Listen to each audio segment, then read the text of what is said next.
Ladies and gentlemen, this story came out on VOA News, October 25th, 2018. Pentagon mauling requests for troops at southern border to stem migrant flow. So, look like the U.S. Army and Air Force have been deployed ahead of the migrant caravan making it to the border. So, Trump said in a rally on Wednesday that he would be deploying the U.S. military at the southern U.S. Mexico border. And right now, there's already 2,000 National Guard troops already deployed there in the area. There's going to be an additional 800 troops of Army that was deployed to be there ahead, along with the not the National Guard, the Air Force. So look like it's going to happen. So Trump has blasted Honduras, El Salvador, and Guatemala for not stopping their citizens from departing for the U.S. He said Monday he would begin cutting off or reducing foreign aid to those countries and threatened last week to use military troops to close the border. And that's exactly what's happening, y'all. That's what's happening. It's just like we thought initially.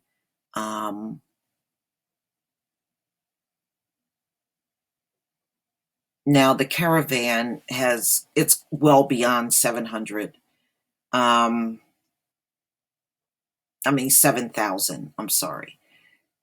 So, it's no telling how big it is. I've heard as large as 14,000. Who knows at this point? They're just really taking an estimation of who's headed this way.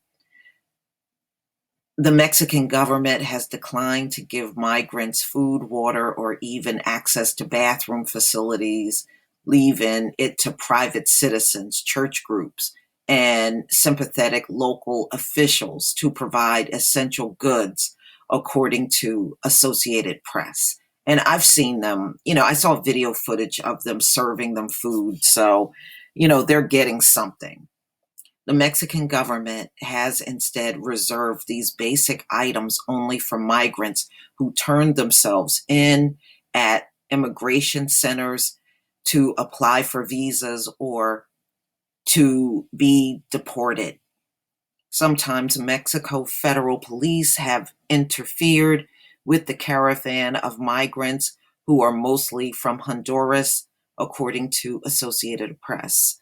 Parents who have remained in the caravan say they are doing so for their children's future and out of fear of potential dangers that await them upon returning to gang-dominated Honduras.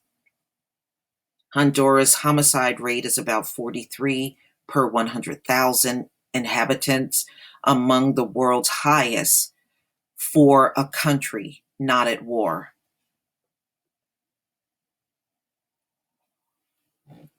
Such caravans have been routine over the years without much attention, but Trump has used the caravan to rally his Republican base before the November 6th midterm elections. Exactly.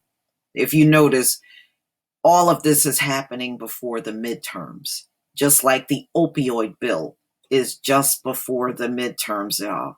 So you can understand how the Republicans are going to try to use this to win the midterms. That's what it's really all about, And they're right.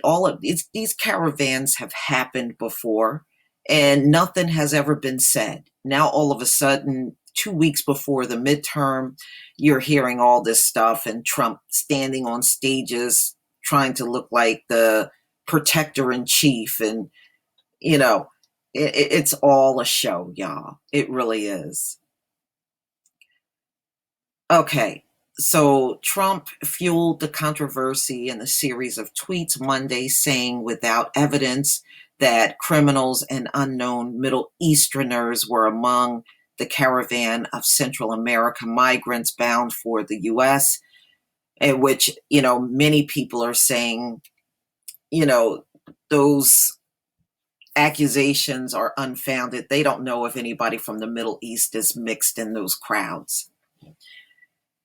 Many in the caravan may not qualify for asylum even if they reach the border, as the U.S. does not consider escapees from poverty and certain types of violence as qualifying factors. International laws require that individuals fleeing violence and persecution must be allowed access to the country where they are seeking asylum and the right to apply for it.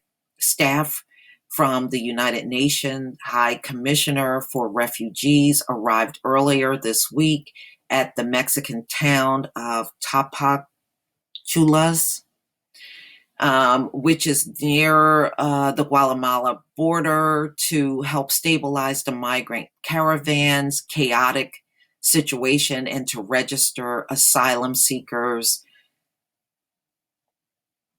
The UNHCR spokesman Adrian Edwards told VOA that its staffers also are safeguarding migrants' rights.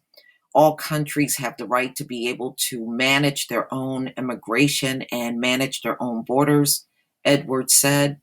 What is important for us is that those borders are managed in an asylum-sensitive way, which means giving people access, assessing their claim, and dealing with them accordingly in line with international law.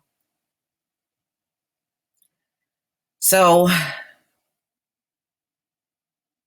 there you have it, ladies and gentlemen. Here's Trump's tweet. Look like it's dated the 25th. Brandon Judd of the National Border Control Council is right when he says on Fox and Friends, boy, a president that loves Fox News, imagine that the Democrat-inspired laws made it tough for us to stop people at the border again. All show for the midterms, ladies and gentlemen.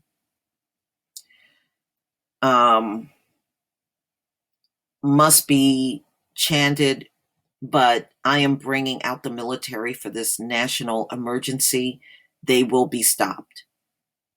So, you're going to see everything happen now, ladies and gentlemen, just before the midterms.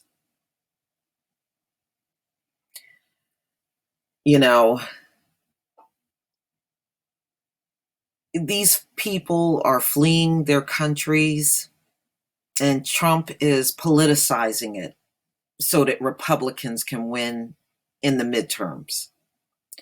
Just like the opioid bill just happens to come up 2 weeks before the midterms. You can see through what these folks are doing.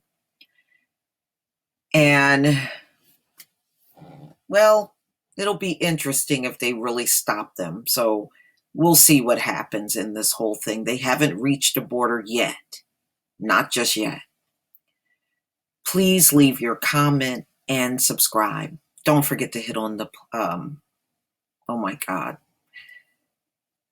Please subscribe to this channel. And also, don't forget to share the videos. And also, if you can become a supporter by giving a PayPal donation or becoming a patron. Your support is always deeply appreciated. Peace, family.